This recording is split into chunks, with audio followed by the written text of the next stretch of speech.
two possibilities with unbalanced folios. You could have a canceled reservation with a balance. This can occur if a reservation is canceled and maybe they had an advance deposit that was not refunded, or maybe the reservation was canceled and someone forgot to take payment for the cancellation fee. And then you could also have a checked out reservation with a balance. This one could occur if something was posted or refunded after the guest has checked out. In Roomkey, when you go through the checkout process for a guest, it does force the user to balance at the point of checkout. So if you have a guest that is checked out status but has a balance, you know that something happened after that guest checked out.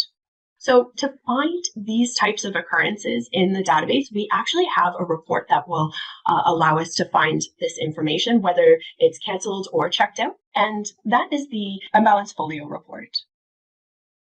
I'm just going to bring up Roomkey on screen so I can show you where this report is and how to use it. So in Roomkey, you're going to go to the Reports menu. In the Audit section, you'll select Unbalanced Folios. Now, this report can be run for a date range, and as a rule of thumb, I like to recommend looking at this report for up to 1 year in the past. So I've got a date from and a date to that both show today's date. All I need to do is click on the year and change that back to 2022. There we go. You could also use this date picker to go back to November 2022 in that case and select the date that way. Either way, I do recommend that this is 1 year in the past.